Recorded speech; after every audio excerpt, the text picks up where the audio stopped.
Okay. So, welcome everybody this afternoon, according to Central European Time, on this workshop, which is on ethical and legal issues of artificial intelligence in manufacturing. This is organized by the cluster of European projects on artificial intelligence in manufacturing. I'm John Soldatos, coordinating the STAR project, and later on we have a presentation by Arthur Barnevers in our workshop. So without further ado, I think we have an excellent team of speakers in today's workshop, and we encourage all our participants to engage and ask these top experts questions. Without further ado, I would like to give the floor to Paolo Perillo to say some few words about the logistics, and then go straight to our first speaker, Andrew Adams, from EU-Japan AI project, directly from Japan, being with us today. Paolo, and then please, Andrew, and thank you very much for joining this workshop. Okay, thanks, John. Some very brief words for the logistic. We are many people today, and I'm helping John on the logistic. I will deactivate the mic for everybody, but you have the possibility to activate it yourself if you want to place questions according to the speaker's preference. The event is recorded, so to allow everybody to have a recording and to take it if you want. So if you agree, stay in the line. Nothing else from my side, John, so the stage is yours again. Yeah, let's go straight to Andrew. Andrew, thank you for being with us. Feel free to introduce yourself and share your presentation and go on with your talk. Okay. Thank you, John and Paolo there. So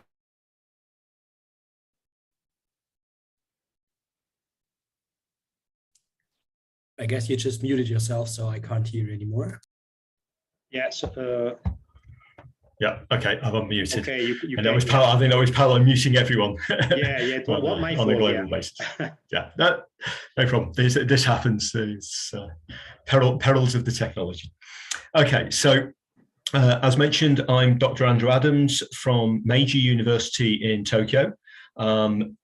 Unusually, the EU-Japan.ai project has non-EEA or even associate country partners. That's because it is specifically a project aimed at improving the research and innovation and application cooperation between European countries and Japan in the area of AI for manufacturing. And so what I'm going to do today is I'm going to compare the EU and Japanese legal and ethical approaches in this area. So first, I'll just give a bit of a scene setting for how I see the social, legal, and ethical issues generally in AI for manufacturing. And in fact, I'm going to start at the level even above that, just what are the issues in AI, because I want to show you how the EU and Japan have some quite common goals in this area, but are taking somewhat different approaches to how they might achieve those goals. So there are some very interesting potential synergies there, but we've also got to be careful that the different approaches may make collaboration a little more difficult in some of these areas. So I'll talk about common AI standards in general and how the EU and Japan are working on these, working very closely together on these common international standards. Then I'll talk about the EU approach in this area, how they're doing things to achieve their regulatory and social goals, and I'll talk about the Japanese approach, and then finally some conclusions about how easy or difficult it will be to collaborate in this area, given these slightly different approaches. So the social, legal, and ethical issues in AI for manufacturing, as I see them, are part of the general issues that the recent explosion in the applicability of AI techniques, particularly machine learning, but also other AI techniques, has seen. Now, in the general case, things such as the impact of AI on privacy, the fact that a lot of AI applications are based on processing data about individuals, the problems with autonomy, where AI systems can often learn things about individuals that they may not even realize themselves, and may identify our trigger points emotionally or even intellectually, and be able to exploit that either automatically or under the specific direction of people using those systems. This relates to questions of accountability as well. Many of these AI technologies, particularly many machine learning approaches, find it very difficult to give an account of how the decisions are made within the systems. And this gives us great difficulties in holding these systems to account where we can see negative impacts from their application. And finally, the general issue about whether the people who are able to deploy AI systems are likely to already have great power in the marketplace, in society, and whether those power imbalances will be exacerbated by the ability of governments and large corporations to have access to the data needed and have access to the high computational power sometimes needed to generate these systems, and whether that's going to cause further difficulties in our social balances. Now, when we look at these and see how they apply to the AI for manufacturing area, many of these actually are not so big. Now, almost all of these have some issues that come into when AI is being deployed in manufacturing, but they're not quite so broad. So in the privacy area, well, yeah, for some applications of AI in manufacturing, there are questions about employee privacy. If you are deploying systems which are monitoring activity within your manufacturing facility in order to improve safety or in order to improve productivity, are you just looking at the machines? There is a lot of AI for manufacturing applications which just look at the machines, but they may be monitoring what the people are doing in there as well. And the issue of employee privacy in general in the information age has been becoming a significant area of dispute between employees and employers. So we do still have some privacy issues there. In terms of the autonomy, not often that so much. The autonomy doesn't really come into it in the workplace, really, because as a worker in a workplace, you're not that autonomous anyway. There are still some questions there if we're looking at systems which are designed to motivate employees as to how much you can use AI to analyze their reaction to things. So there's a little bit of that, but it's not such a big issue, whereas it is a big issue of AI in society at large. In the manufacturing field specifically, though, the safety questions are significant. When we were first introducing robots and large machines into manufacturing, there were big questions about employee safety. And over the 20th century, the safety issues in manufacturing were improved. And there are various ways in which that was done. One of those was that in the field of robotics in manufacturing, there were various standard approaches that were taken, things such as encapsulating the areas in which large robots will work, limiting the freedom of movement of the robots, marking those clearly for the people around them so that they didn't wander in to an area of operation of these machines, and having safety cutoff buttons all around the place so that any human who could see that there was a problem could automatically cut these machines off. One of the things we need to do as the control mechanisms for these systems become more integrated and become under the control of an AI is we mustn't lose these safety gains that we've already made. But in some cases, the AI systems will enhance safety. And that's one area where we should be encouraging the use of AI, is to enhance the safety in manufacturing environments. The big one is access to jobs. And I'm actually going to talk about this under the social issue, but it's a sort of ethical and social issue together.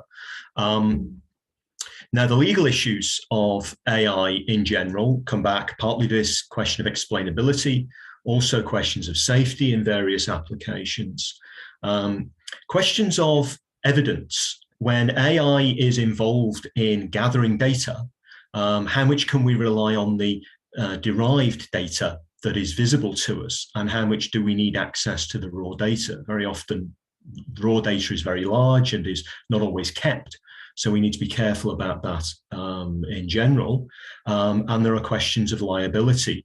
Who is liable for the actions of an AI system? Is it the people producing the AI system? Is it the people installing it? Is it the people using it? Is it the people providing the data on which it learns, etc.? Now, again, only some of these are really major issues, I think, for AI for manufacturing. Safety is clearly one of them, and in particular, this liability question when things do go wrong. But also when things do go wrong, it's not only safety, but it's also the financial impact of things going wrong. Many modern learning systems, you have a basic AI system, then it's trained on your particular set of equipment.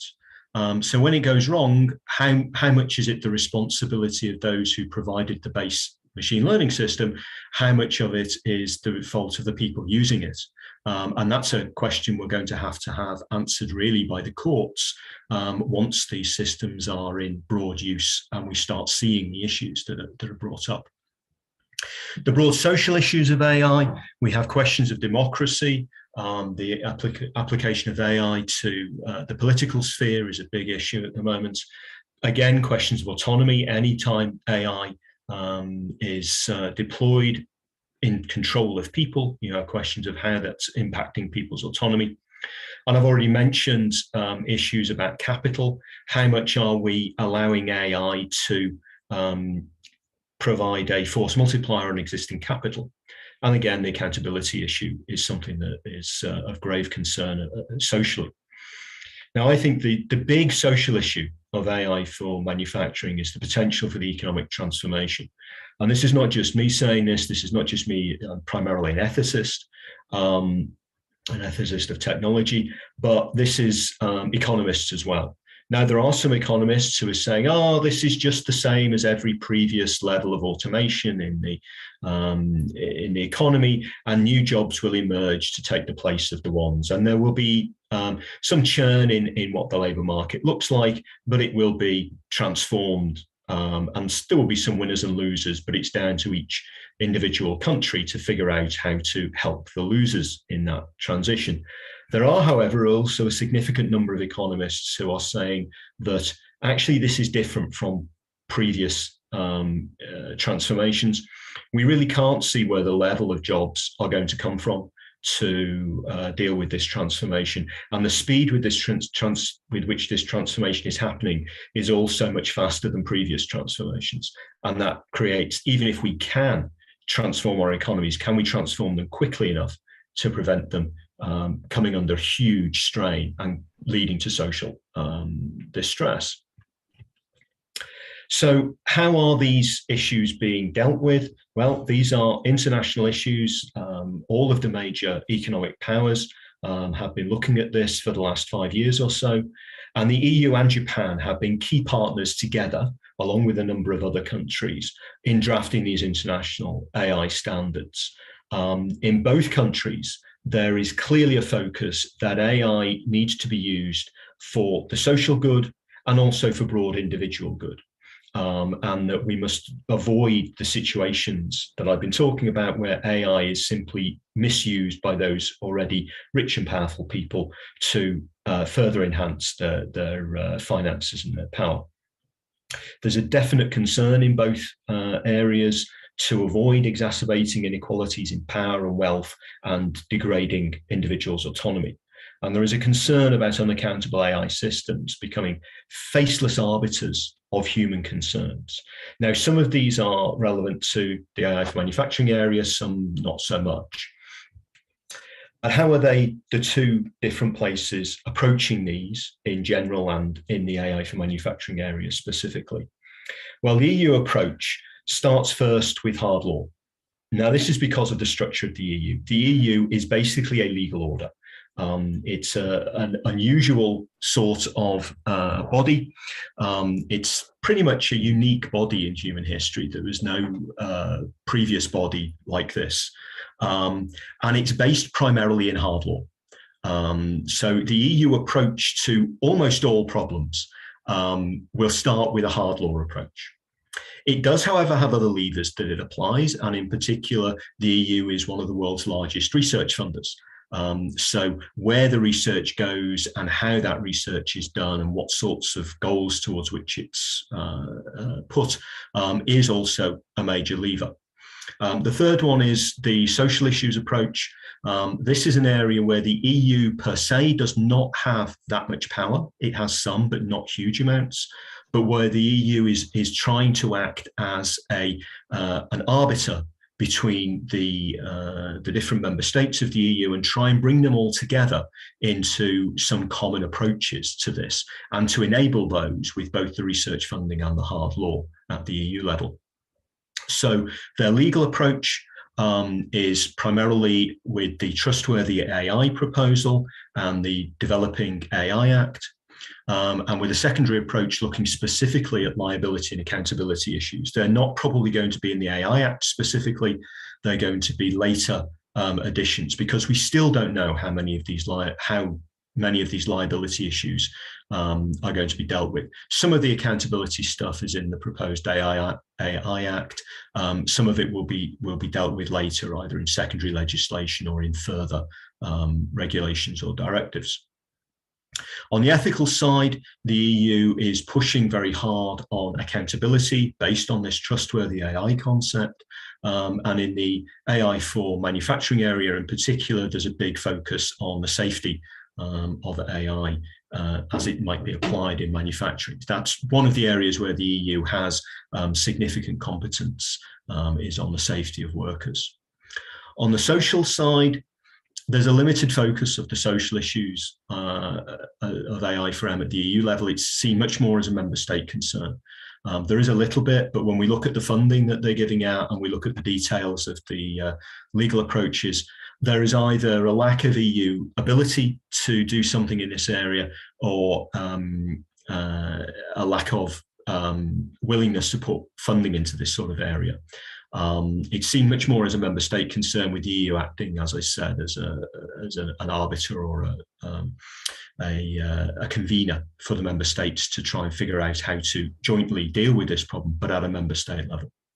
On the practical level, particularly on the research funding, Horizon 2020, as we see with the ICT 38 cluster and some other calls at the end of the Future Factories theme under Horizon 2020, and this is only going to get bigger in Horizon Europe, which is itself bigger, but this area is a key part of the Horizon Europe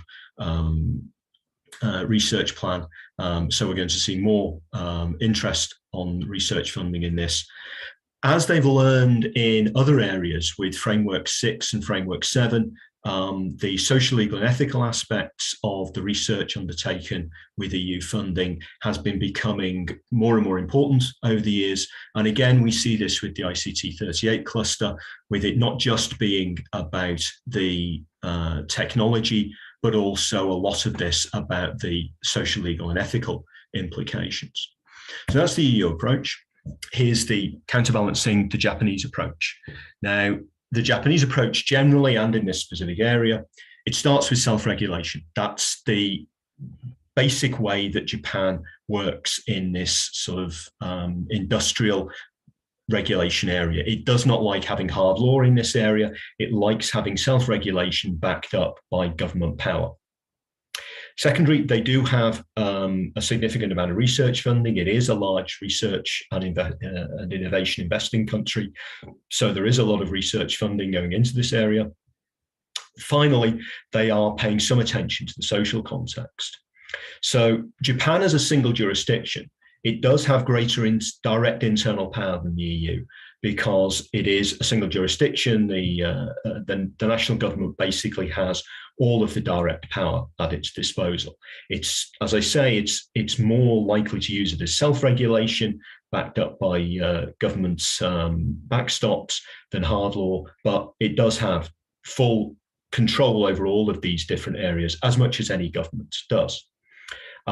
It does, however, have less international economic power, and that's, I think, one of the reasons that it's been regularly partnering with the EU, particularly in this area, because there is deep concern in Japan in general about AI, about being caught between the Chinese and American approaches to this, neither of which fit with Japanese social ideals. The corporatist and finance-driven approach of America and the state's overweening power issue in China are both seen as bad ways to do it in Japan, and that's why the close cooperation with the EU in this area. So historically, self-regulation by commercial companies is the way the Japanese government attempts to achieve socially acceptable outcomes. Another area, and this is very specific to the AI for manufacturing, Japan's demographics and their current economics require a different focus. So a lot of the research in this area is on things like robots, but even there, the research funding going into the development of industrial robots and AI for industrial robots is more limited than that in the EU context, because there's less concern about maintaining manual labor in this country, so they've already gone for a lot of robotics. They're also applying those areas differently. There's a great interest in robotics, but mostly in terms of personal care and elder care. That's where a lot of the investment in robotics is going, which shifts away from the AI for manufacturing area. In fact, in the EU Japan AI project, we've been looking at the range of projects funded at both national and EU level within the EU and within Japan. And there is quite a limited amount of the Japanese large amount of investment in AI, but very small amounts of that are being specifically directed to AI for manufacturing. There's much more expectation that the industry will be investing in this themselves. So in conclusions, very quickly, because I'm very close to time here, the EU and Japan share some common goals on AI. In particular, both places stress that they need to provide positive social benefits in all of their areas of application. Divergences in internal approaches, in particular this hard law or self-regulation approach, may lead to different divergent outcomes if they don't seek to work together on common detailed guidelines. They can be put into force in the EU in hard law and in Japan in self-regulation, but we need to have common guidelines. And social differences may lead to different social outcomes, even within those common goals. So thank you very much for your attention. I hope I've helped set the scene for this whole workshop. Unfortunately, it's already almost 10:30 in Japan, so I may not be able to hang around for the entire session and get engaged in the question session at the end. So if anyone has any burning questions they'd like to address to me, please try and do so quickly now. Otherwise, I'll pass over to the organisers and the next speaker. Thank you very much, Andrew. I think let's see if there are some questions, in the chat, or anybody wants to ask a question. It's most welcome. I have one, Andrew, if you have time for it. Yeah. You talked on the beginning about Europe and Japan being sort of partners in this, and this push toward common AI standards. But then, as you said, in the Japanese side, this is sort of, it seems like less of an issue in Japan because they're going toward self-regulation. So on the one hand, do you think that this push in Europe toward common standards involves or makes a tendency toward these broad sort of principles, at least in ethics, that are sort of weak because they're extremely broad, because you have to get, as we've seen in the global, the COP26 lately, you have to get this broad international consensus sort of principle that comes out of it has to be extremely weak. Now, but that's one side of it. The other side is, since Japan is involved in this self-regulation, as you say, by industry itself, do you get a sense that there are cross-industry standards or internal to industry standards being developed in Japan that are stronger than these broad principles, which are? Well, the way that typically works in Japan is that the industry wants a level playing field. And so in terms of what self-regulation comes up with, it's a multi-stakeholder process that generates what these regulations come out as.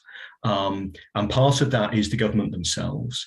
Part of that is the industry. And there are, civil society groups involved in these developments of these standards. And there is a tendency to, they're not as strong as they might be, and they're not as strong as in some other countries they might manage to get through hard law, but they're not weak. They're not really weak. It is a strength of the Japanese system that they do have strong self-regulation, and it works. In general, it does work. In particular, it works best when it's a level playing field issue. So it works best when it's to the advantage of business not to be undercut by their competitors by undercutting the ethical standards, and everybody meets them. It works least well when everybody in the industry wants to undercut them and there's no impetus not to. So it depends on the details of which ones. But by partnering with the EU in this area, I do actually think that the common standards, going beyond the top level, as you say, quite limited international agreements, there is continuous work between the EU and Japan and a small number of other countries to go beyond those and to get into the detail of this. So Japan, the EU, Singapore, and a couple of others who were really pushing at the OECD for stronger guidelines, I think are still moving ahead together on figuring out how they can introduce stronger guidelines than this. And it's just that in the EU, there will be hard law. In Japan, there'll be self-regulation. But it will work, I think, quite well in Japan. Apart from anything else, they're very interested in partnering with the EU as one of the world's largest economies in many areas. And the EU-Japan economic cooperation is a priority for both sides. In particular, both sides are very worried about Chinese and American dominance of the world economy and see each other as better partners in many ways than those two other behemoths. Okay. Andrew, just a very quick question from my side without abusing your time. Since you presented, I think we've seen the differences, right, between the legal approach of Japan and the EU. Maybe each one best suited to the values and the culture of its region. My question is there any way or any thought of, actually benchmarking this? Because at the end of the day, we have to see, which one is better, right? What we do in Europe, what is done in Japan, or what is done in US. So is there any way to benchmark this from the economic perspective, also from the social perspective? Because, even in the EU, there are concerns that, okay, we are regulating too much and we are making, innovation more difficult. I mean, I think in terms of the economic benchmarks, the other aspects of the economies, including in Japan, particularly the demographics question, mean that common benchmarking is going to be very difficult to do. I think the benchmark of how well these things are cooperative and equivalent is going to be on how much joint activity there is, how much we see common work done by Japanese and European companies in developing systems and applying systems developed in each country. And that's certainly something that the Japanese want to do. They want to develop systems that are usable in Japan, that are usable in the EU as well as in Japan. And we see this in other areas such as the privacy area. Japan has improved its data protection regime over the last 15 years substantially in order to gain EU third country status for export of personal data. And part of the driver of that was things like the car market, where the car makers, the big Japanese car makers who are international players in manufacturing, were pressuring the government to get EU approval so that they could sell their cars which collect data. which is personal data under EU rules. So they were pressuring the government quite heavily. I was in meetings with Japanese regulators and Japanese politicians about revisions to the Japanese data protection law, at which people from Japanese industry were saying, we need a level playing field and we need to be in coherence with Europe. We need to get European approval. So I think that the self-regulation here will mirror what goes on in the hard law in Europe. And that's one reason why there is such political cooperation on making sure that these proposals are equivalent. And then the mechanism for implementing them may be different, but hopefully the outcomes will be close enough that we can work together. I don't know if you can take one more question from Raphael, right? Because again, thank you for staying the course, and thank you so much for the time. Raphael? Yes, thank you. I have one quick question, I hope. Can we say that social issues are not that important to Japan than protecting the business? Oh no, in Japan, I mean, this whole area of AI sits within a major government policy area called Society 5.0, which was first issued in 2016 in Japan and has just seen its second iteration. And the whole area of Society 5.0 is about making sure that the information society in all its different areas works for the citizen and works for society and doesn't just work in the service of big capital and big data. So this is part of a broader focus here on making sure that this isn't something which destroys the fabric of society here. So yeah, I wouldn't agree with that statement at all, I'm afraid. Thank you very much, Andrew. Thank you very much. Much appreciated. Thank you. In the course. So let's move to our next speaker, Mark Adelson. Mark, feel free to introduce yourself, your project, and go on with the talk. Thank you, John. Just a second. Do you see my screen? Yes, very good. Very well. Okay, should be good. All right, so thank you very much for the organizers for having us in this workshop. It's going to prove it's going to be very interesting. It already is interesting. My colleague, Dr. Karen Fall, couldn't be here today. She has classes, unfortunately. She's an AI ethics specialist, and for many years already, she's been a member of multiple AI ethics committees and working on AI ethics. And I myself am a researcher, postdoc, hired by the AI Proficient Project, going on the second year now, a philosopher by training, research in AI ethics and ethics as value applied to products and manufacturing, and author of a 2019 book, Hyperthematics, The Logic of Value, which explores some of these things. Right, so one of our interests in AI Proficient is the concept of human in the loop. Human in the loop and human on the loop and human in command were terms that were integrated into AI Proficient, the project, from the beginning. And in use cases proposed by the manufacturing partners, they were requested. Human involvement was requested under these terms from the beginning. So for example, for one partner, out of 10 use cases proposed, 8 were requested to be human in command, 1 was requested to be human in the loop, and another was requested to be human in command or human in the loop.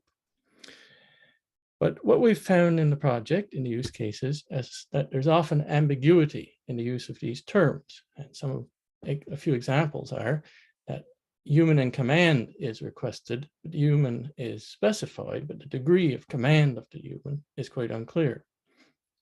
Or to take another case, maybe human in command, but no one is actually specified as who will be the human in command. So there's a deeper potential problem with these terms gathered around human in the loop. And the EU Commission, the Guidelines for Trustworthy AI of 2019, tries to give an overall definition which defines all of these under a certain notion of human oversight. right? And for human in command, for one of them at least, this is a very broad notion, and it can include, for example, using the AI in different ways, but also not using it in particular situations. And so the kind of problems which arise in our project, and I'm sure in industry generally in this sense, are problems, for example, of there being work hierarchy. The lower level worker has to take commands, orders from the managers, the upper level. And now this segs into issues of responsibility. Someone's in command, but who's really in command if someone has to take instructions from someone else, right? There's also issues of lack of knowledge in terms of explainability. How much are you in command if you don't really know what's going on? And there are also issues of, well, mismatch between human and what we'll call machine or AI stamina. The AI just goes and goes and goes, right? The machine does. The human doesn't have that kind of energy, let's say. So there's some ambiguity in using this term in human in the loop in our project. Our ethics method in AI Proficient has been to give very specific recommendations, which we add to and which we evolve over time. And so far, over the last more than a year now, we've given about 90 specific recommendations over 8 of the use cases. And I have an example there, an anonymized use case. So this is in terms of human in command. And so what we suggest, for example, in this context is that the default position about whether operator X is always expected to follow an AI proposal should be specified clearly, either overall or for different phases. And in fact, we recommend a trial period for that use case, that part of that use case. So for so many months, the operator will consult AI proposals, but use their judgment. And for another period later, the operator must always use AI proposals unless some major thing. So in other words, specific recommendation to formally clarify what this in command means over the AI. But this is not enough when you start to think about it. And we did, of course. It's a stopgap measure, even though the recommendations are specific. It's the terms themselves that cause some problem. And so we started looking back into the history of these terms. Where did they come from? How did they evolve and so on? So the first recorded mention of human in the loop occurs in 1958, Birmingham, in a military context, in terms of humans involved in missile fire control systems. And with Birmingham and others of the time, slightly later, these are psychological studies. And the original human in the loop meaning was something like human as component of a control system. And what Birmingham says, essentially, is that humans are too variable. They're too adaptable, right? They're clever. And so if you have a poor system design, what they'll do is they'll adapt themselves to compensate for it. And so this messes up the idea of human as component, which is what is desired when we say human in the loop, for Birmingham at least. And so he says humans should be replaced as a component unless they're more efficient than alternative components. And this usually means more efficient in a cost-effective sense, or in those days, the size of the components, and if they're also needed as safety monitors. So from the beginning then of these terms, you get this tension between human as component and human as an overseer or monitor of the system. The term human on the loop, the earliest reference we could locate comes from 2000 in McLaughlin. And again, the human here is viewed as a component of control systems. But later on, in other works, in other references, the term is used to indicate humans monitoring algorithms, for example, in drone missions, or even actively guiding automated planners for military missions. Human out of the loop, not specifically used in our project in AI Proficient, but still one of these basket of terms that comes from and is related to human in the loop. And for this one, the earliest located references were in 1988 that we could find in Sanders, and military references.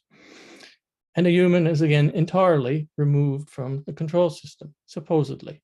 But again, later in, I think it was 2011, in the context of ship navigation, the term is used for the human being partly removed. In other words, oh yes, the human is out of the loop, but if some disaster or some emergency happens, the human could jump back in. So is the human out or isn't the human out? That's the question.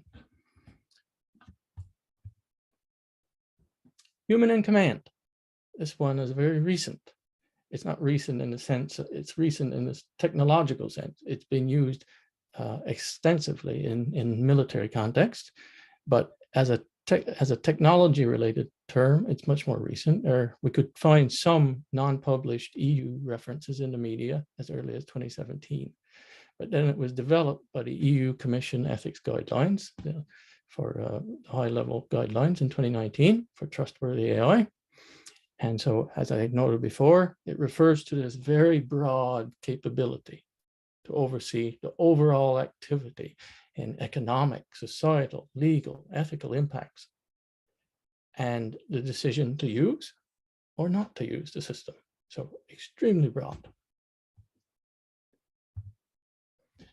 So essentially, what we discovered was that there are a mess of meanings, a wide variety of meanings. And to just focus on human in the loop, which is the primary term, is being used to mean the component of a system, the human as component of a system, the human as monitor of a system. It's been used to mean a simulation, the simulation itself involving real-time human action. It's been used to mean human involvement at all in a system. It's a very blanket term. It's been used from the mid-90s, I think 93 or something, as early as we could find, in the sense of training an algorithm, and it's been used in others. And we sort of made a summary and gathered together the different meanings. And in fact, the other terms, they don't have as many meanings as human in the loop, but each of them, except for human in command, has 3 or 4 different meanings, has had at least. So as I said, high-level expert guidelines on trustworthy AI try to gather them together in the notion, under the notion of oversight.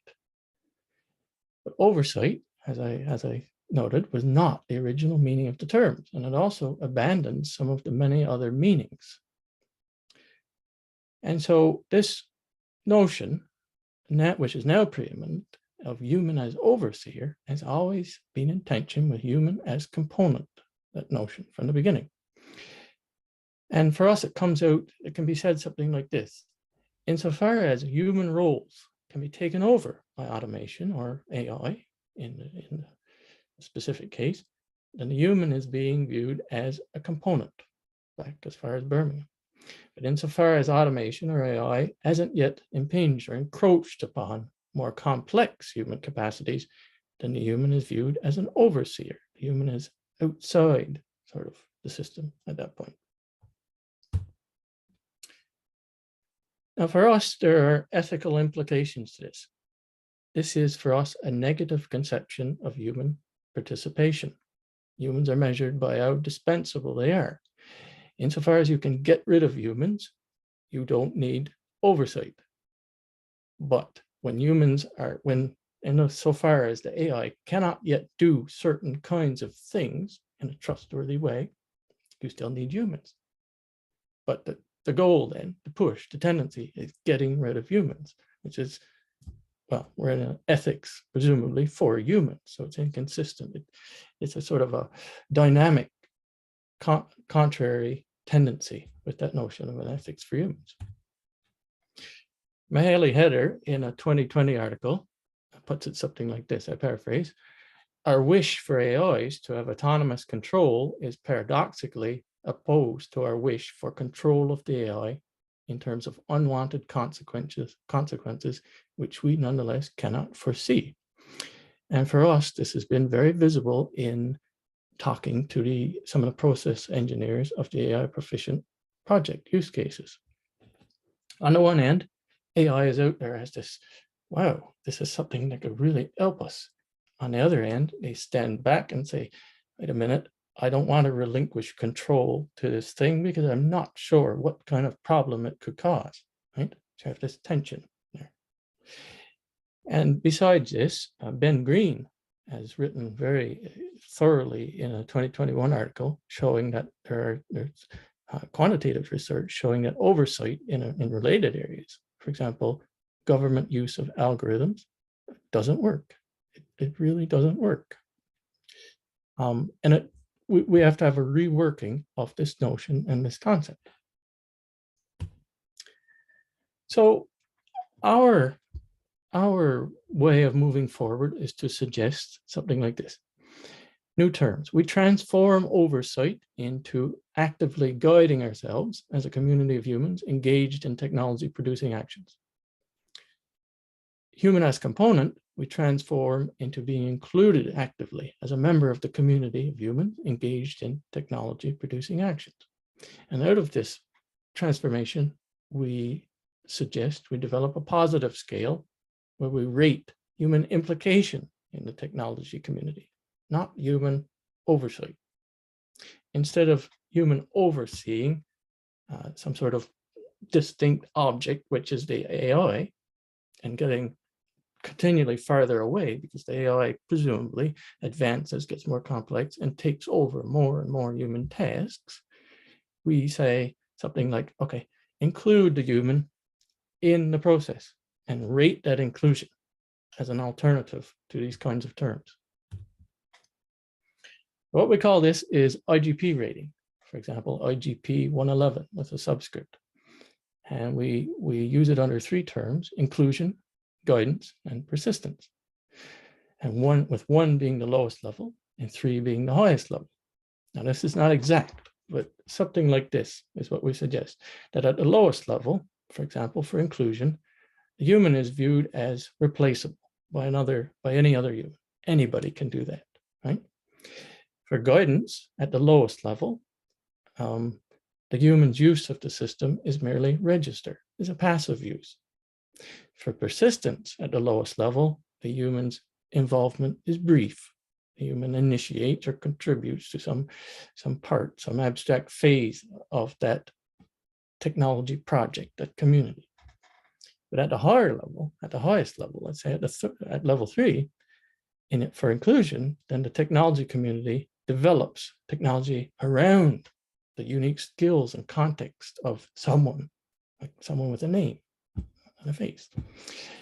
At the level of guidance, at the third level, third degree, then we have human as designing, actively participating to design complex parts of the system with others.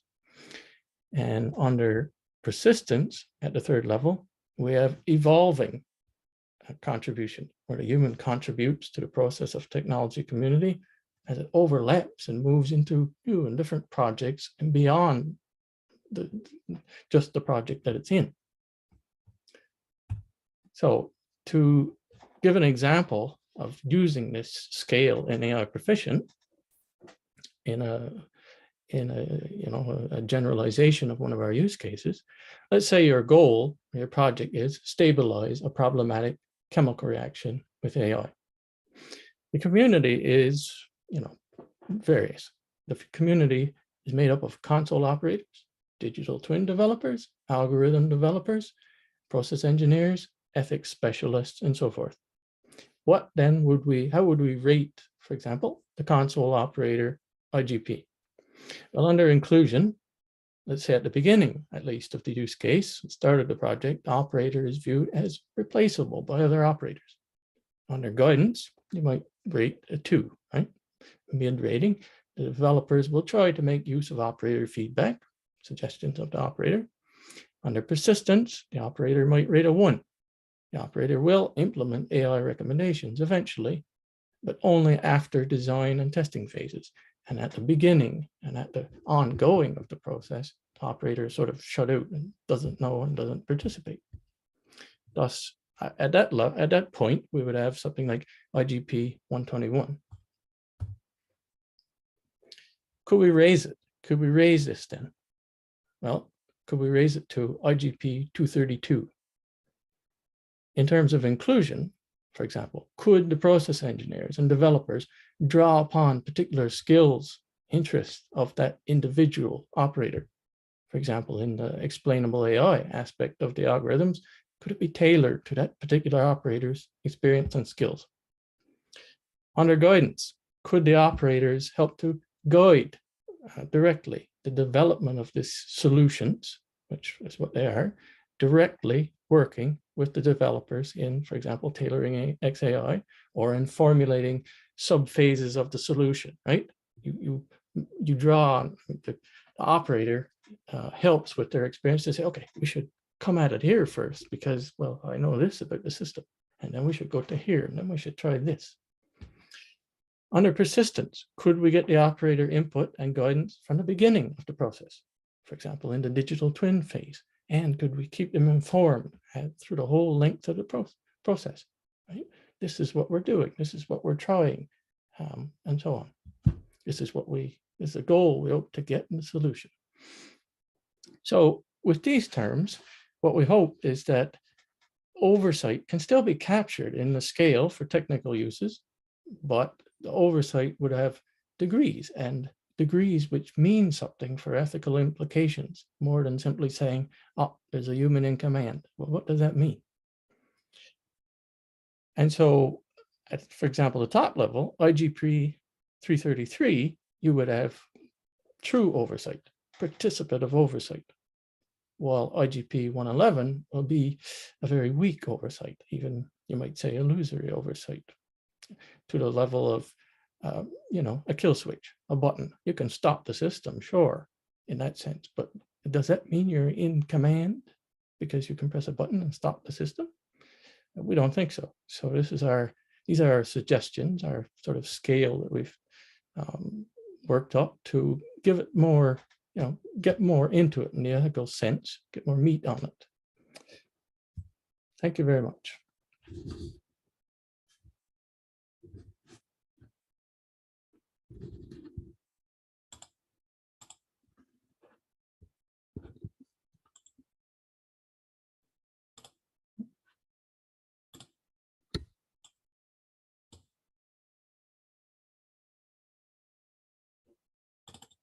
Thank you, Mark. Let's see if there are any questions in the chat. I think we saw a very interesting approach, right? That, actually makes things work, right? In practice, and assigns, weights and factors and so on. If there are no questions in the chat, maybe we could move to the next talk. Raphael, maybe it's your turn. Please free to introduce yourself, introduce your project. Thank you. One moment. I will try to turn on my screen.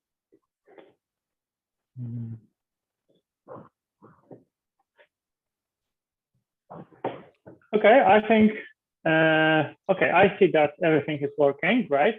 Thank you. Yes, we can see your slides. Thank you. Yes. Thank you. My name is Raphael. I'm from Soldatos University, and today I want to try to highlight a very interesting subject that we do not pay attention to it, to collecting the data for legal issue.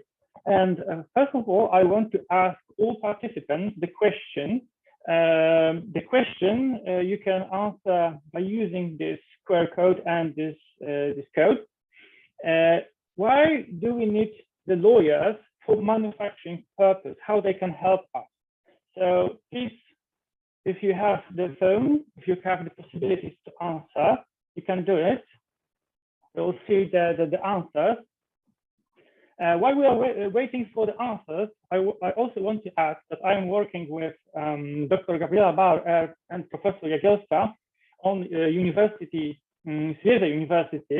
on Math for AI project, and we are there for monitoring the legal stuff. And my today's subject is connected with the collecting the data that is not protected by GDPR, that is not confidential, but we can use it for some other legal issue. Okay, so I see some answer, but it is the name. So maybe I will try to help our participants and change change the presentation back to PowerPoint. I identify 3 fields when we need a lawyer for manufacturing process. The first is, that's what I said, we need the lawyers that know GDPR because we need to protect some data, personal data, but we also need this lawyer who knows the cyber things because, for example, we need the data to make the business continuity plan. We also need lawyers because if you are talking about the manufacturing is connected with some place, with some building. So we will deal with some governance, and this governance is going to control the impact of manufacturing to society, to environment, etc. So we need some lawyers to prepare the documents for them, and we also need the lawyers to prepare the contracts. And there are some examples of contracts. For example, we need to have employers, we need to make some, to buy something, some materials for manufacturing purpose. So we also need the lawyers to have access to such data. Because if they have the access to the contract stuff, they can, for example, make better contracts and help us to minimize the problem of some dispute. So these are the 3 fields. Let's see if there are some more answers. No, nobody answered the question. Okay. So I think I can go to the next slide. So if we are talking about the legal intelligence, there is also the gap in most projects. I say that when we are talking about collecting the data, we never think about analyze the legal risks and collect the data that could be used for some legal purpose. And there are 3 gaps that I think that need to be discussed if we are making manufacturing and we want to use artificial intelligence. We are going to use some new technologies, and there will be there will be some regulation. There always will be some law because there always will be some government. So we will always deal with demand gap, algorithm gap, and data gap, because these are the gaps that is very hard to discuss with the lawyers, and sometimes engineers not pay the attention to focus on the gaps that to think that this data can be used for some legal issue. And of course, for example, the great thing is to show that sometimes there are some solutions adapted to our systems that we use, for example, in manufacturing factories. For example, in Poland, the Rules and Waste Act, I think this was in most countries in United European. So it was necessary to make this system to prepare all the documents based on the layout to make sure that the organization who is dealing with manufacturing could prepare the documents and send them to the governance organization. Also, there are some examples, mostly big techs, where they're trying to deal with the contract, with data from the contract. So why do you not do the same thing with manufacturing? To give the legal department, give the legal access to the data from the contract, they make the contract better.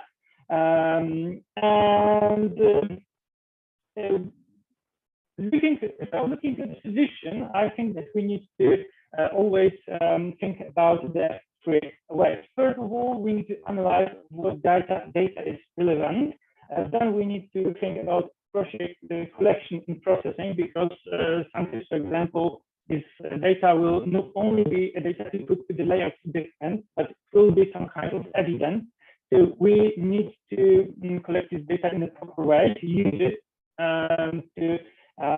use it for some kind of legal issue. If we want to make some court, for example, believe us, then we have efficient operation in accordance with the rules. Of course, we need to make this manufacturing process good for example, our neighbors, because there are some rules, for example, the rules that are giving us a kind of numbers for the noise. And if we are having some neighbors, we need to remember that we can't make our manufacturing process louder, because then there will be problems with the neighbors. So we can also use and think about using artificial intelligence in manufacturing to collect this data, to know the rules for using this data in the future. Of course, I'm not talking about replacing the lawyers. I'm talking about helping the lawyers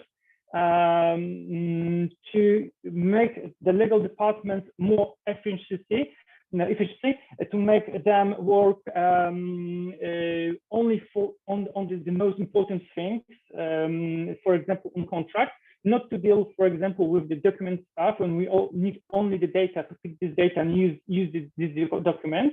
And of course, my question is, what could go wrong if we want to make these gaps disappear, if we want to give the lawyers the access to the data, if we want to make artificial intelligence to help the lawyers to collect the data from manufacturing process and then to send this data to the legal departments, to the lawyers to use it. What could go wrong? If you have the phones, I'm very curious about your answers, about what do you think, what could go wrong, because I see that we are having a participant. Okay, do you hear me? I see there is a problem. Yes, Rafa, we can hear you, but it's kind of, not very clear, I would say. So we can hear everything, but maybe you can improve the quality. Your audio is breaking sometimes. That's the problem. Or maybe you need a better connection, right? Okay, so moment, I will try to change my microphone.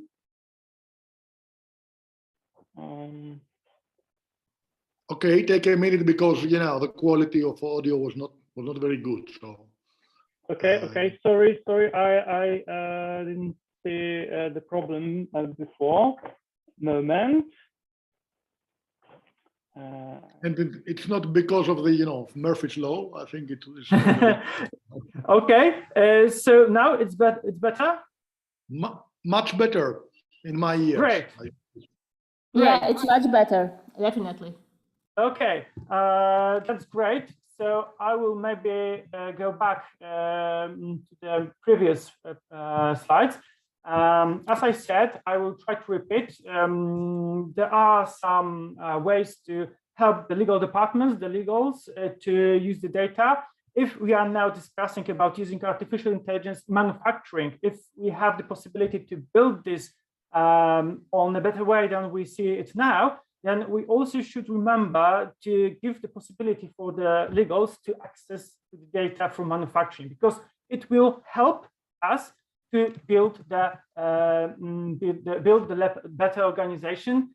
And if we can collect the data, of course, as I said, the appropriate way, if we can use artificial intelligence to help the legals to use this data, to make better contracts, to prepare the evidence if we are going to deal with some dispute, then we can say that we achieved the goal, that we have artificial lawyer, and we can make this manufacturing process better. So I was also having here the questions for participants. I will check if there are some answers, but I don't see any answers. So maybe I think there could be some questions at the end. So this is all I prepared to show this subject, because I think that we do not discuss about it. 2 years ago, I was having him on a global legal hackathon, and we were thinking about helping the businessmen with the Waste Act, and we prepared the chatbot that was collecting the data. But after then, we realized that it is not the way to do this, because it should be this kind of collecting data and using it for the legal issue should be in the system. So if we are talking about artificial intelligence in manufacturing, why not to use artificial intelligence? Thank you.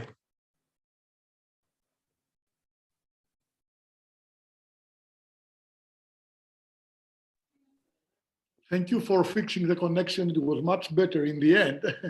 Of course, I think we slightly missed some of the beginning. Let's see if there are any questions. Otherwise, we would like to thank Rafael for the concept of AI lawyer and move to Arthur.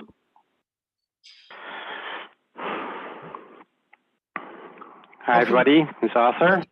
Please feel free to introduce yourself and your project and take the time for your presentation. Thank you. Thanks, John. Thanks, John. Thanks, everybody. And thanks for the previous speakers. Very interesting to hear different perspectives in the projects. I'm a lawyer, not artificial. I use HI, which is human intelligence, and I add indeed data and digital capabilities to it. And I'm part of the STAR project. So the STAR project is about trustworthy and secure AI. Of course, in manufacturing, we have about 10 use cases in the project, all related to the interaction between human and AI and robotics. And my presentation is about AI that works. And I already heard a colleague from Tokyo talking about it needs to work for citizens, it needs to work for people, it needs to work for society. And that's indeed what I want to talk about. So it's about the symbiosis of the functions and the features of AI and all the system around it, the technical digital system around it, combined with non-functionals. We are in the team here at Arthurs Legal, based in Amsterdam, with multiple people that are working in the projects, not only me. I'm not going through the words and the names, but some of my colleagues are in this call today, actually. And of course, looking forward to, in the cluster, to talk and work with you in the next few years. Lots to talk about, lots to work on, so looking forward to that. Where the colleague from Tokyo talked about the Japanese Society 5.0, I talk about the European perspective here and the work program of 2021 and actually 2022 and beyond by von der Leyen from the European Commission. Basically 3 pillars, more green, more digital, more resilient. And resilient is both infrastructural, society, people. I mean, the word resilient, of course, is quite versatile. And it's not just to talk about those 3, it's trying to resolve certain societal challenges. And for that, I use the societal challenges methodology by the Future of Living Institute. And in this case, I will be focusing on people, either on the working floor or helping out with insurance, either before or after in the project manufacturing or assembly, but also, of course, at other places in this very important sector. You see, that's not only one societal challenge, but there are multiple. I will talk about demography, same as in Japan and some other countries. There is a shrinking demography with less working people, and we need to do more work with less people. That's one of the things. Of course, we want to make sure that people stay healthy long and don't need to do the heavy work, so they also are able to be productive for a longer time. Inclusion, I think I don't need to explain that, not only digital and financial, but also social, also on the working floor, also related to AI and robotics and other systems. The resilience part I already mentioned a little bit. Safety and security, well, STAR, the S is for safety. So that is for sure part of it. And it's, of course, both physical safety as well as cyber physical safety, and also, of course, cyber safety and security. Last but not least, the skills and jobs. We need to basically try to reinvent ourselves, reskill, upskill. There's a war for talent going on already for a while. It is increasing now.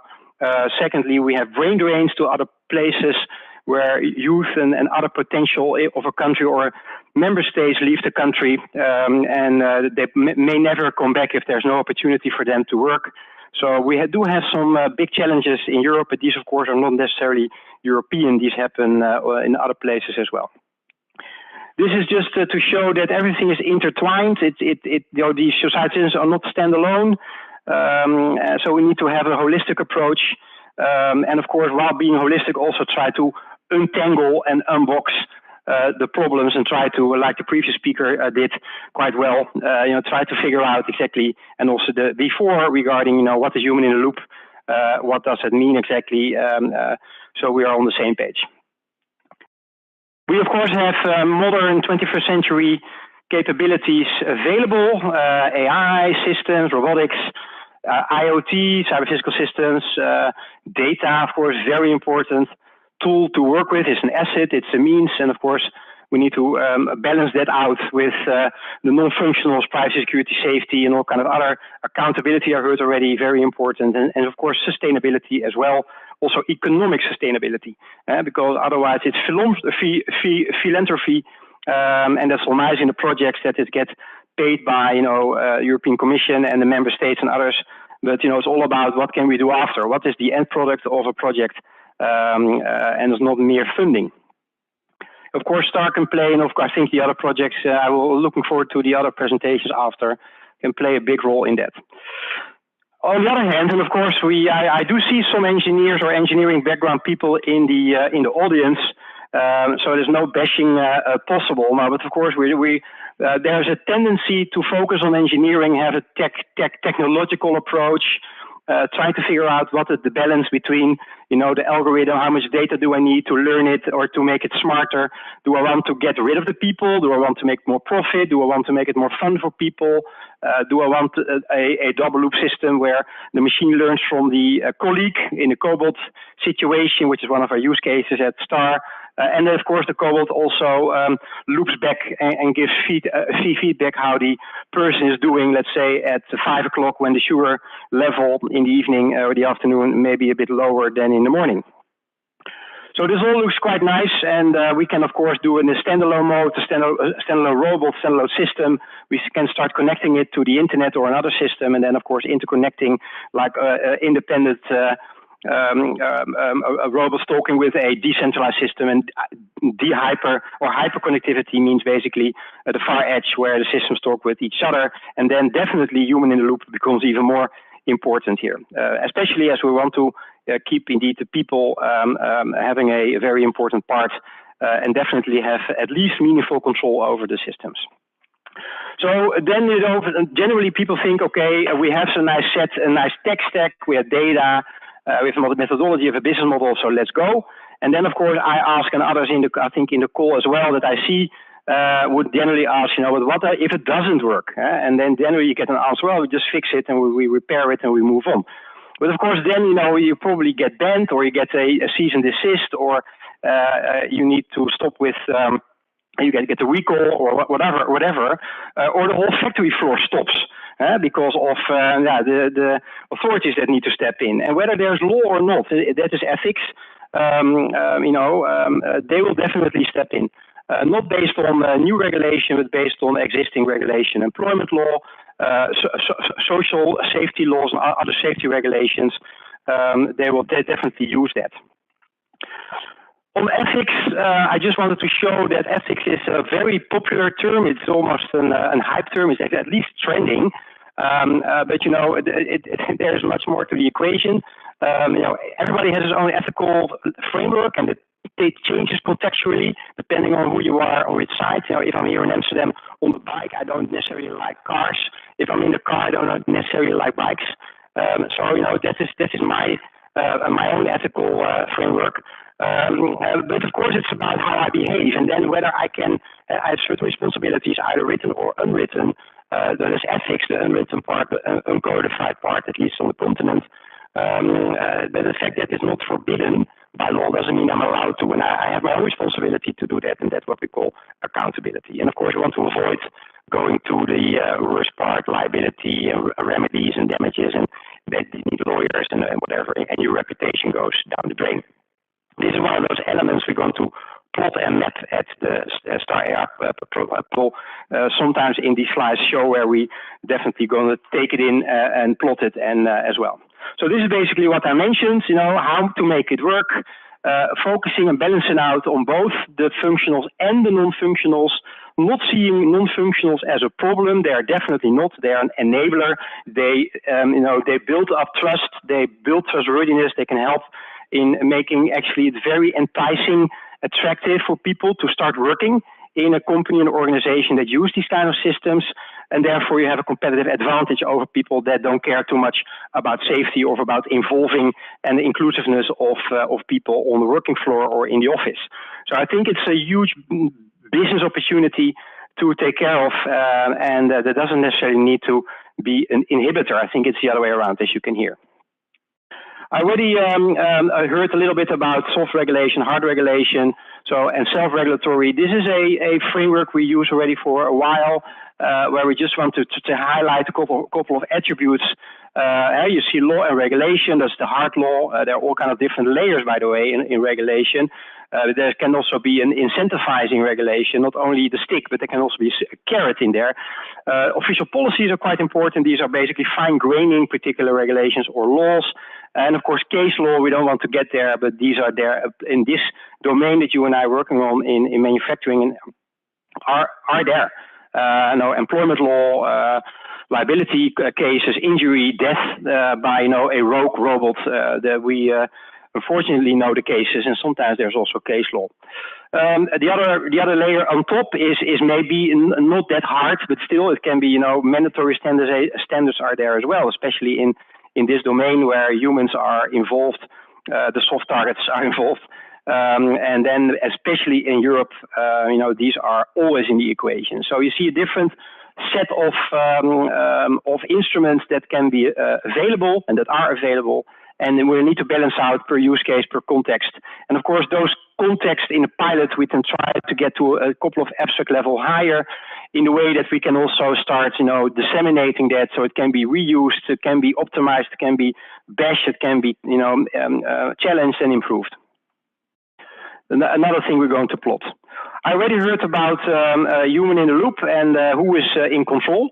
Well, I think in quite a lot of cases, it's not one organization or one person. It's probably multiple. It actually would be good in certain cases that there are multiple places in the loop, like the Works Council, the union, because one employee may not have the power or the voice to speak up and except he can speak or he or she can speak up and get fired.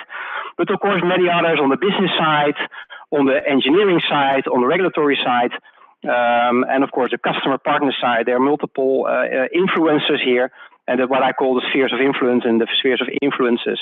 And per use case, we need to plot, who is involved, what do we need to take into account, who should we, make sure that if something goes wrong, that we, are there on time, that we can improve things, or how can we avoid that things go wrong. And we need a lot of stakeholders for that.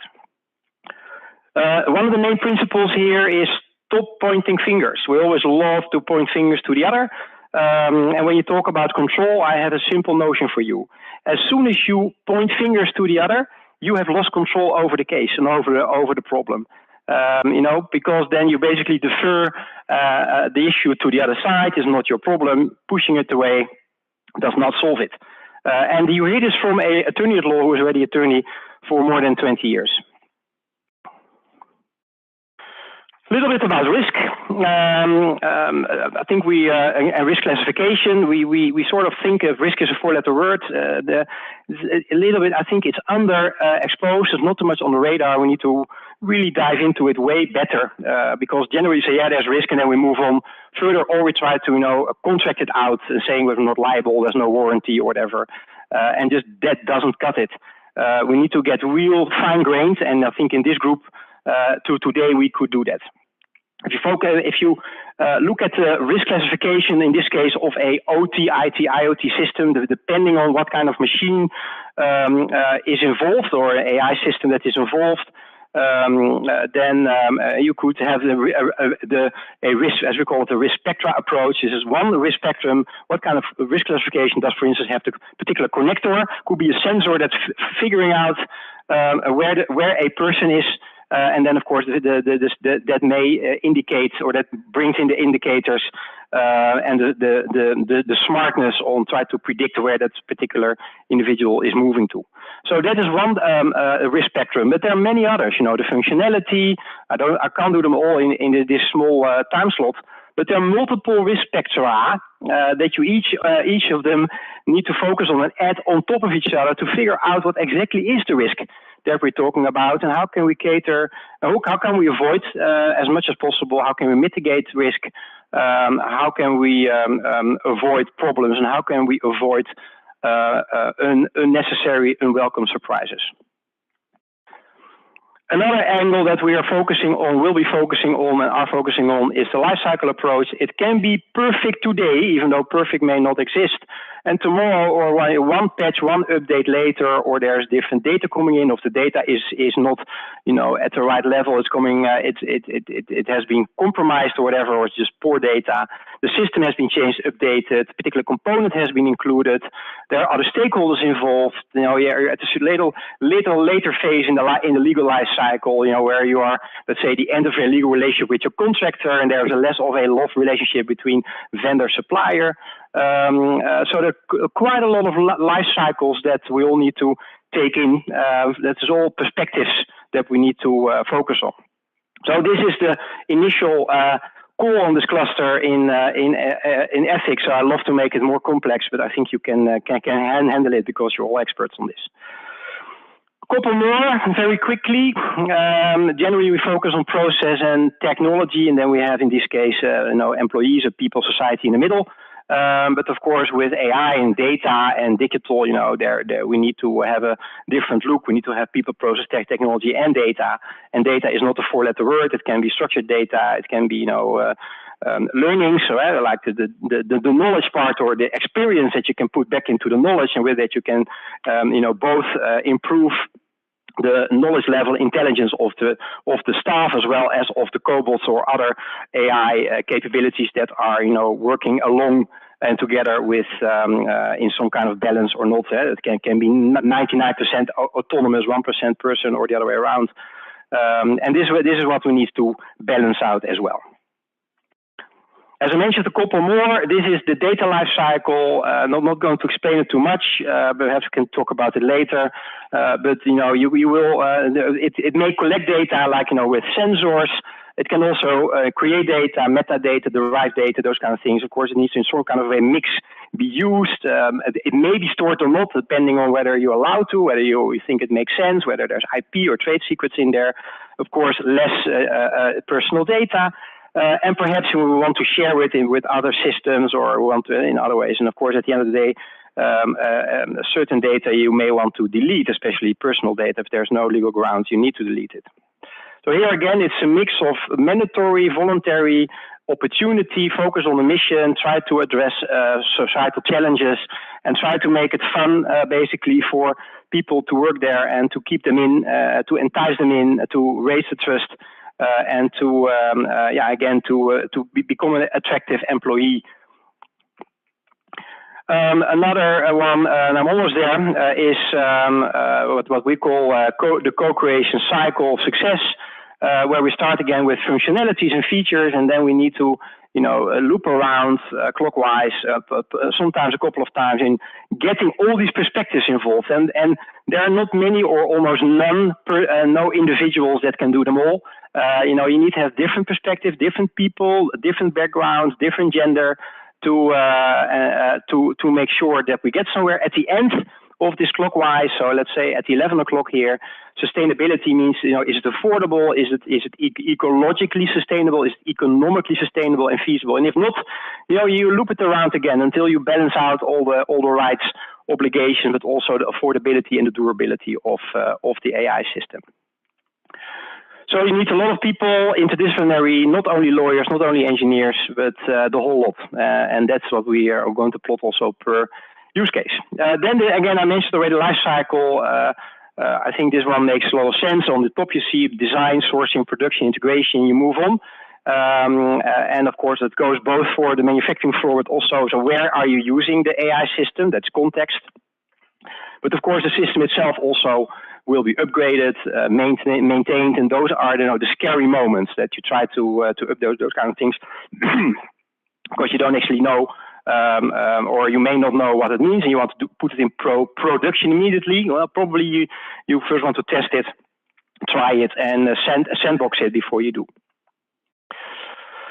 at the end of the day, as I mentioned, what we're trying to get at, I think, with most of the AI manufacturing pilots that we have, and I want to come up with a set of technical measures, a set of organizational measures, combine those, and of course trying to visualize it, to make them actionable, deployable, where possible, document them so later on you can also augment it better.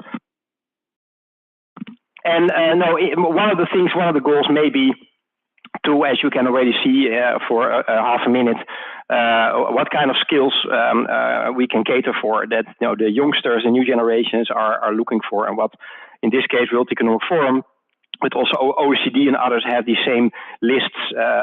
What we are waiting for, society is waiting for, economy is waiting for, but also what the new cohorts of people would love to contribute to.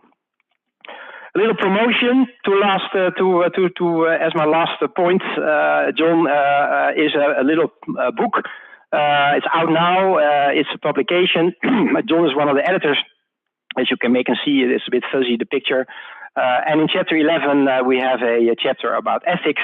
It's online available already. I just checked, more than 1,715 downloads already in 2 days. Sorry. So it's free of charge to do the download. There's also a printed version available. But I think it's quite nice that already a publication has been done. And then my last personal thing, I'm not saying that STAR is aiming for that, but I sort of am. We're aiming for multiplicity. I don't know whether you know the term. It's beyond a singularity. It's multiplicity. It's a symbiotic combination of diverse groups of people working together with diverse groups of machines, data, algorithms, and of course, therewith also with AI. To identify problems, address them, try to solve them, challenge each other, and make decisions on a meaningful and accountable control. And perhaps now it's too early, even execute them and monitor. So I hope it's food for thought, and looking forward to the presentation. So it's back to you, John. Thank you. Thank you very much, Arthur, for this great talk. I think we have audience which is still around, so we haven't missed anybody, but not asking questions. At least it's good that everybody is here. So I don't know if we have any questions on the chat for Arthur. By the way, what I'm going to do is I'm going to share the link of the book on the chat so that it is easy for you to download and, of course, read Arthur's chapter 11, which is relevant also to the presentation. Yes, great. I think somebody from the audience was so kind to share the link before I do, so I don't have to sell the book. It's anyway free to download, open access. So thank you very much, Arthur. And looking forward to, of course, comments and feedback about the chapters. Right, the book is just a book, so it's a start of a conversation. Exactly. Thank you very much. So maybe we can move on to the next speaker, right? To Assistant Project Benedict. Please feel free to introduce yourself and your project, and go on with your talk. Yes, so you should be able to hear me and see my screen, I guess. If there are some audio issues occurring, please interrupt during the presentation because I'm not monitoring the chat, so please unmute yourself and just step in. So what I'm going to present is also, I would like to link it to the presentation before as kind of a starter for a conversation. How we, and we means the Europa University, Viadrina, and the European Youth School are within the assistant project that was also introduced in the last kind of these workshops, how we are developing this, what we call a human-centric architecture. So let me see if I can click next perfectly. So I will quickly tell about where we come from, and then I will tell you a bit about what this developing a human-centric architecture actually means for us. We'll also mention some of the art principles as they are kind of the foundation for the concrete work we're doing. And I will also, as it was announced in the the agenda also as experiences and reflections, provide you with some critical thinking that we had so far about the work we're doing, and this might also be a starter for the conversation, the questions afterwards. I see there is something in the chat that I can't see. Okay, just somebody has to leave, so goodbye. So where do we come from? What we've heard today is that there's a bunch of frameworks and stuff out there. For example, the trustworthy guidelines were mentioned. There is this high-level expert group on artificial intelligence. There are multiple approaches out there that tell us how we can responsibly and human-centric design artificial intelligence. So these calls for the need of them are out there. They cannot be overheard, kind of. But the challenge that we are actually facing is, how do we translate these abstract values and these abstract principles into the very concrete practices in the development process? So in the end, there's an engineer or somebody writing some code, and they have to like physically write code. How do we bridge this gap between what we agree on in an abstract sense to this very concrete lines of codes or two very concrete data sets? And the issue was framed, for example, by Hagendorf as these rather abstract approaches are hardly translated into concrete results as they are not put into practice. There are kind of two different approaches, and what is interesting about the Assistant project is that we are also combining these two approaches within the project. So we have this work package 2, in which we have, as you can see, both kind of approaches present. So one of them is rather focusing on the result, and therefore kind of examining and ensuring that in the end, the products that we're building, namely a digital twin for manufacturing optimization using AI tools, is actually in line with trustworthy AI guidelines and with all these other recommendations that are out there.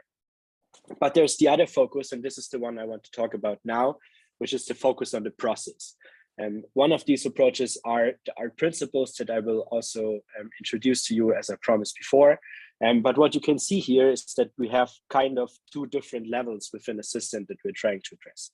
So there's this high level, as we call it, approach that is mostly looking at, for example, the architecture, the interrelation of different components, and rather overarching questions of responsibility of how do we collaborate, how do we actually gather requirements, and so on and so forth. And there's this rather low level perspective towards, for example, concrete algorithms, concrete data sets. So we have this kind of distinction, and we think it's interesting to develop both of these processes next to each other, and also have, of course, this is what also is happening in the work package 2, some kind of exchange between these different approaches, and also to try to, in the end, come together.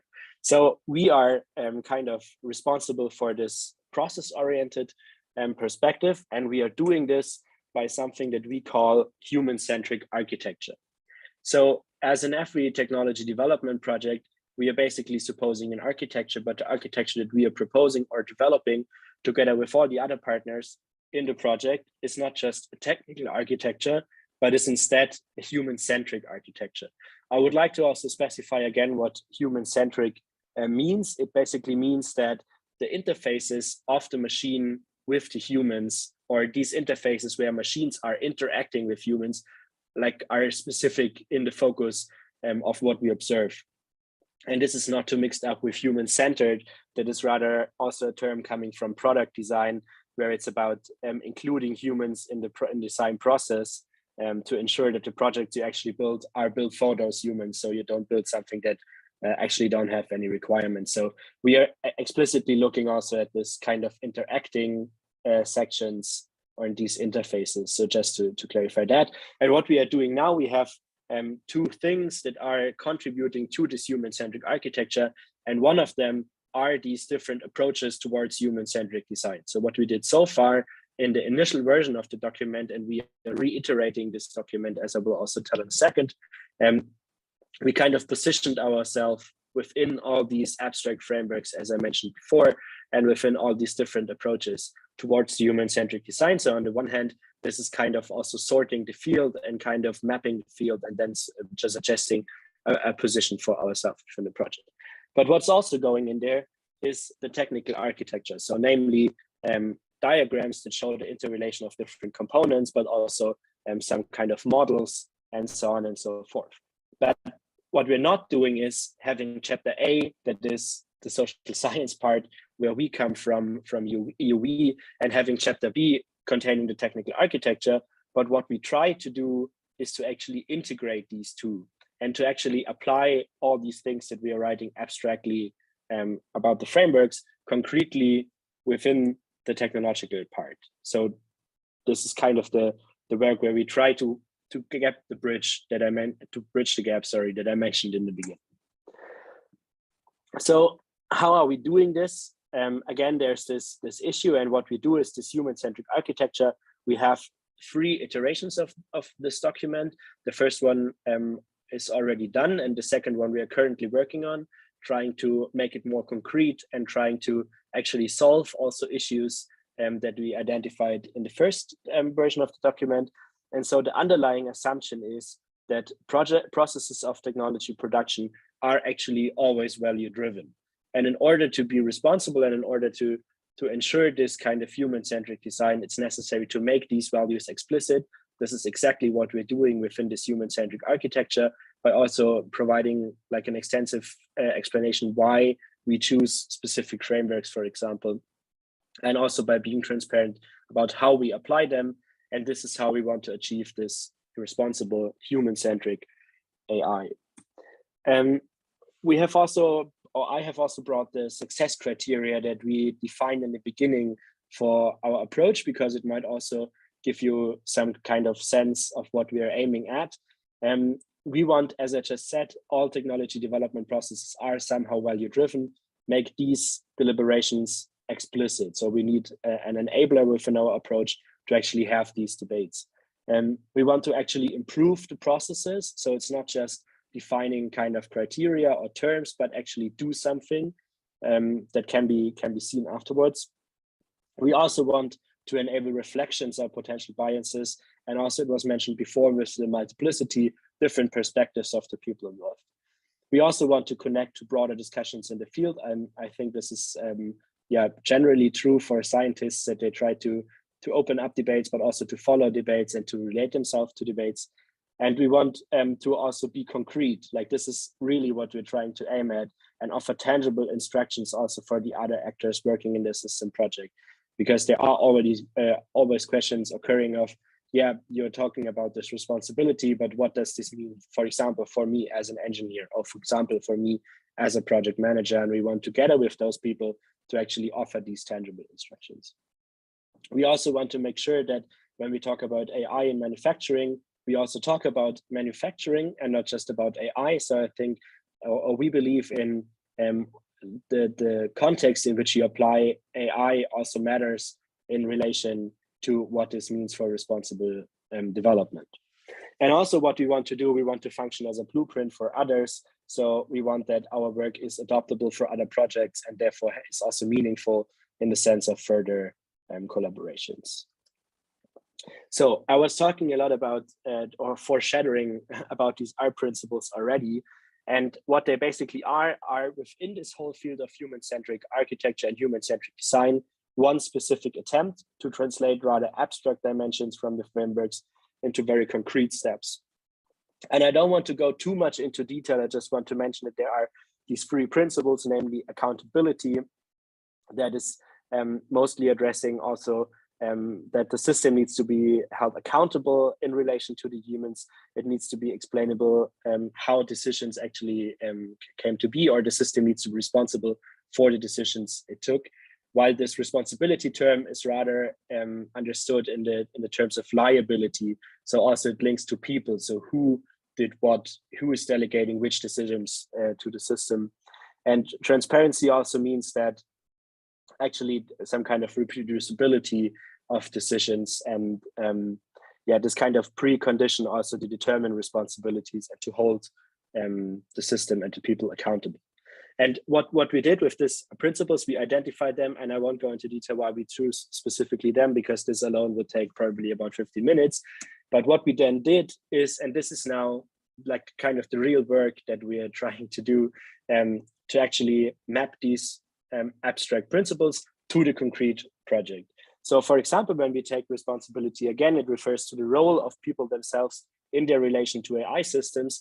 And in the presentation before, we have also seen this people pointing fingers at others and this nice picture with the egg. So where is the problem? And what we see is that there is some kind of also responsibility or delegation of responsibility when we negotiate, for example, which component is responsible for what, or what is the function of a specific component. Shall the ensurement of GDPR compliance rely rather in the data fabric, or is this something that the components using the data fabric need to ensure in the first place? So there is this kind of delegation, multiple people are involved. So where exactly do you pinpoint the responsibility? Who exactly is responsible in the end? And so what we propose, for example, is this kind of responsibility map. And we're currently planning also for the second iteration of this human-centric architecture to facilitate concrete workshops where we also want to include reflections about the methodologies that we are using within this workshop, for example, moderation tools and so on and so forth, also to be accessible for others, that actually make it, as we told them before, explicit who is responsible for what. What does this mean for these specific components, but what does the responsibility for in another component also mean for my component? And these are the next concrete steps that we're trying to do. I hope that this example gives you somehow an impression of what we are aiming at. And what this also means, what you can see here, is there is a need for the development of new methods and workshops that actually produce then these inputs for the human-centric architecture that is supposed to kind of gather and bring together all these different approaches within the Assistant project. I promised you also some reflections. These are kind of preliminary insights that we're also having, thinking about our own work. So what we actually realized also, we are not applying some frameworks here, but we're actually contributing to develop them and to make them more concrete. So it's not that we are using the art principles or human-centric design in general kind of off the shelf and just applying it in the project, but it's actually about finding out what are we actually doing, how do we actually do that. And I also mentioned that seconds ago that we also try to make this explicitly in the sense that we provide this also then to others, the experience that we're having. We also have the reflection that it's sometimes hard to find which questions to ask at which level. I in the beginning showed you also these different approaches looking at the result and the process. It's not always hard to separate that. And it's also, when you talk about responsibility and specific components, it's sometimes hard to determine at which kind of level do you have to actually have that discussion. So how deep have you to go down, or do you have to go down in the technicalities? How deep do you want to go into specific models? This is kind of also an interesting thing that we're trying to play with. Also in these different, in these various iterations of the document. And also something that we are concerned also with at the moment is actually this synchronization of requirements and the human-centric design and what the right moment for intervention is. And when we say intervention, we don't mean something like we as the ethics people going to engineering people saying there's something going wrong, we have to intervene here. But what we rather want to say with intervention is to actually have these kind of workshops to collaboratively think about, for example, this responsibility map. But what we face here is that also as a first step within the project management logic, all these requirements documents were defined, but these requirements documents already contain a lot of decisions actually made. So there is a lot of also responsibility related or responsibility affecting work already going into these requirements documents, and they are now also fixed and published and part of deliverables that are actually handed in also within the EU project. But on the other hand, so they are on the one hand the starting point, so we have something concrete at hand that we can talk about and that we can reflect upon. But on the other hand, they also have decisions in them, and this kind of synchronization is also something that we're currently thinking about. How can we determine right moments for intervention where we might not have the full overview of what is planned in terms of requirements, but it's still like, when is it still flexible enough, and all these kind of questions. And obviously, I think I not need to elaborate on that. The COVID situation and the difficulty of in-person meetings, especially in this context where we do kind of pioneering work and where we actually try to work with people, is somehow also something that we experience as a challenge. But as I said, this is probably true for all of you, and so I won't go into detail for that. So I hope that I could give you some impressions and that you could follow kind of the story that we're trying to tell in relation to making things or translating things from abstract frameworks into concrete applications, and these different steps that we made from this architecture, identifying issues we want to solve, and now working on workshops. And we're also happy to stay in contact to also then inform you about concrete outcomes and, for example, concrete results of the workshops or concrete experiences of the workshop. And I have seen that there are also many representatives of our partners here. So if somebody wants to add something, feel free to, and otherwise I'm happy to take any questions or also feedback that you might have. Thank you very much.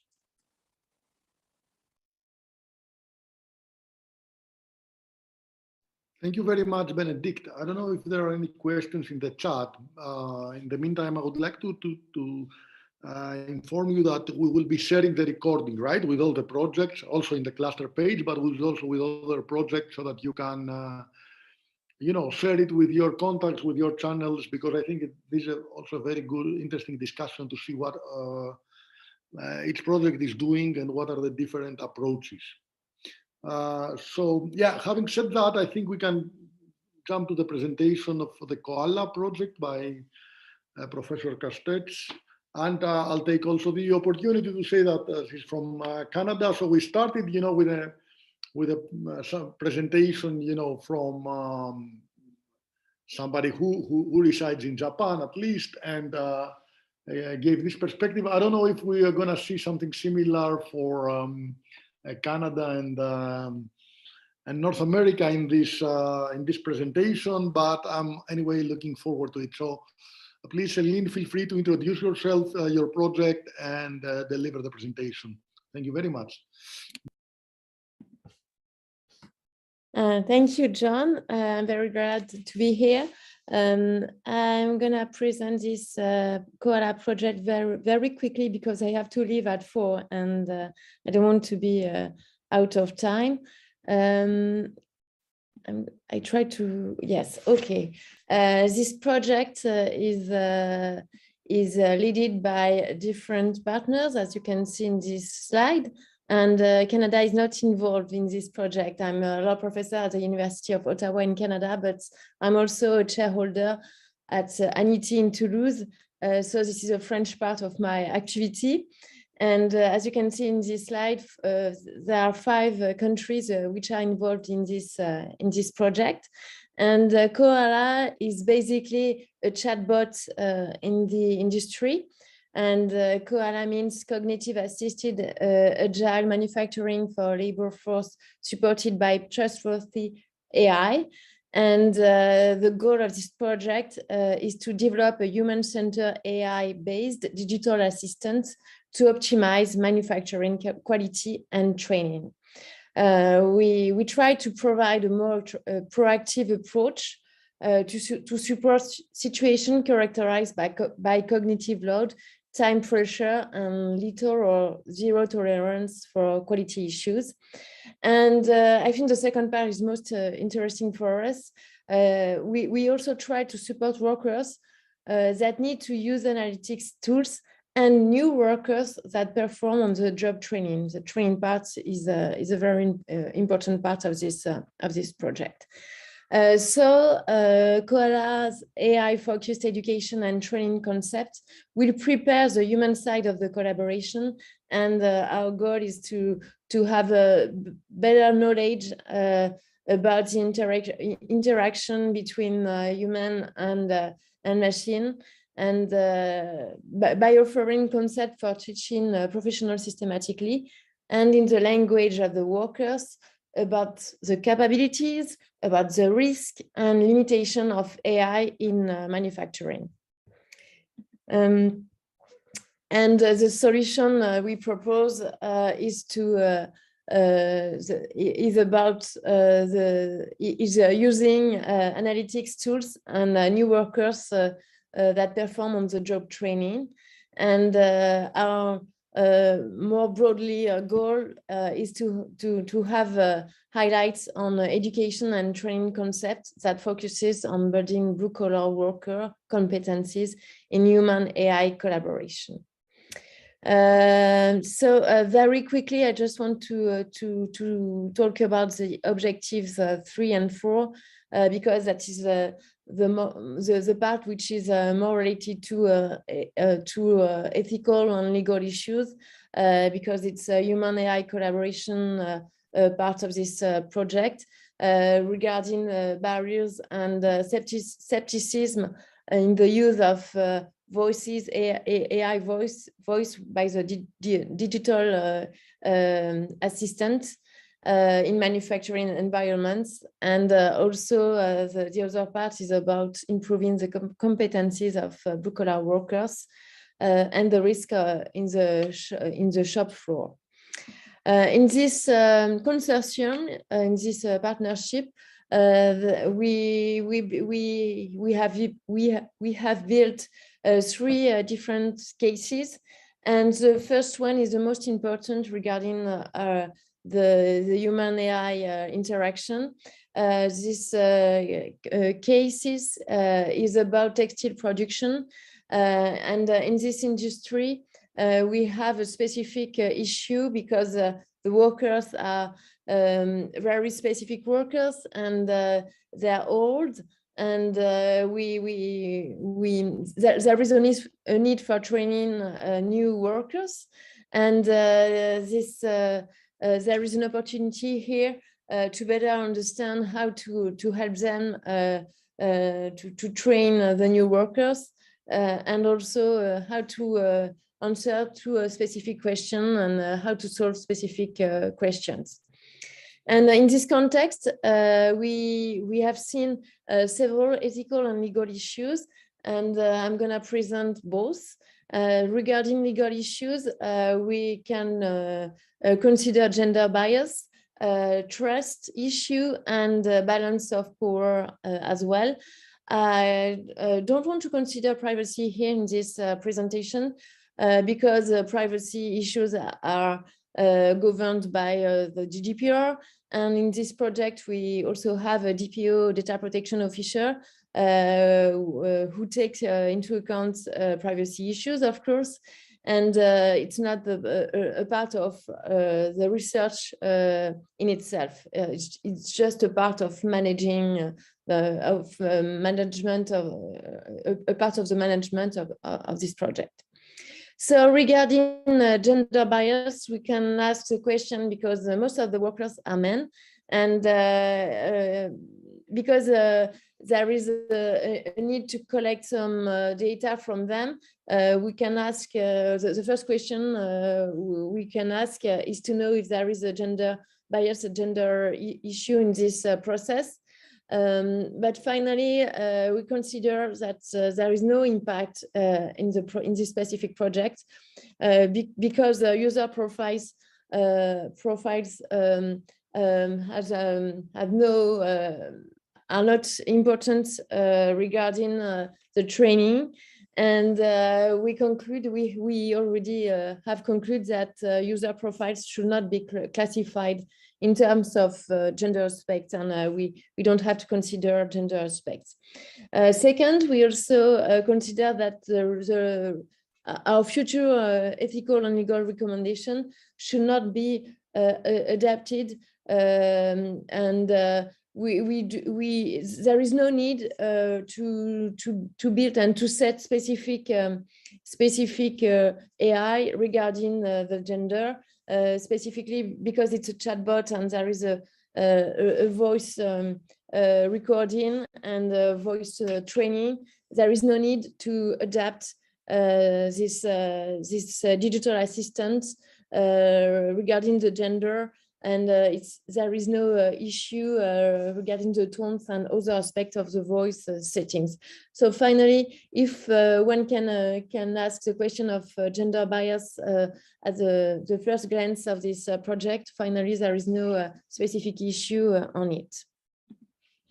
The second question is about trust, because we think we could have several problems here regarding trustworthy interaction between human and AI, between a human operator and the chatbots, and all scenarios, all the scenarios of production are involved here, are concerned.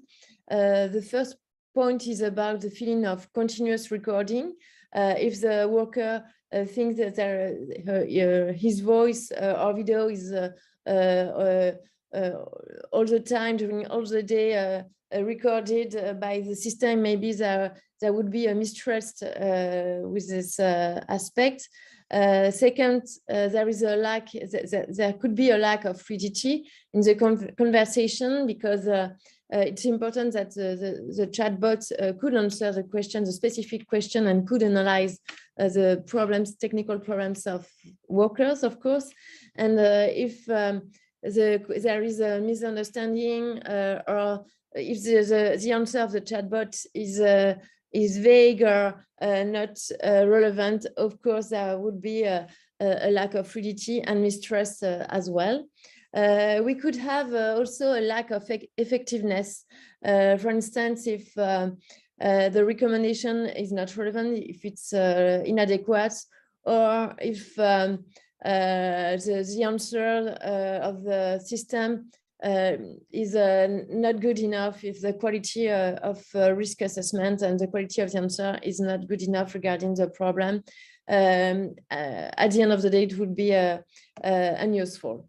The third point is about the lack of emotion and authenticity. We think that the workers need to be engaged with the system, and if the system is friendliness, if there is no interaction, no interaction such as human interaction, something specific and personal, if there is a lack of emotion, probably the worker won't be very involved in this system, and probably it can be boring for them, and probably we could have a lack of engagement and involvement of the workers. And finally, we can also have a lack of mutual trust. If the system asks too many questions, ask confirmations, repetition, and to say it again, and to have several times the same process, we could have a mistrust from the workers as well. So it means the system has to be very well designed, and we still try to think about the better way to do that, because the trust part, the social acceptability and the trust part is very important and very difficult to consider. And finally, we could have a problem with the balance of power. Just to sum up, the problem here could be a lack of autonomy or freedom of the worker. And we think it's very important to have a certain level of autonomy, of course, and to think about the human control and what the human can do in the use of the system, and not and not to obey all the time to the recommendation of the system, because we think we could have a mistrust in this situation as well. And we could also have a problem with depending on the age or the social background of the workers. The interaction with the chatbot could be different, and in the iterative process, we could have a problem of accuracy if the answer, if the interaction is not, if the quality of the interaction is not good, we could have some accuracy problems in the iterative process and during the cycle of using this system. That is for this part is for the legal the ethical issues. Regarding the legal part, if we consider the European Commission proposal, the AI Act, which has been published in April 2021. We can consider that a chatbot, which could be a very simple system, is in the scope of this proposal because the scope is very broad, and it's an AI system regarding this definition. And the question is to ask what kind of risk, because this proposal is a risk-based approach. What qualification should we give to this kind of system? Obviously, it's not an unacceptable risk because, as you can see on this slide, we have 4 categories of unacceptable risk, and the chatbots in a manufacturing system is not concerned is not in this scope of unacceptable risk. We can ask if it could be a high-risk AI system. If we consider the Annex 3, which listed the domain and the sector which are concerned by this qualification. And finally, even if we have a process, even if our system is based on education and vocational training, that is not exactly the case which are in this AI Act. And finally, there is no link between this annex and our system. So finally, our system is not a high-risk AI system. So we think the system we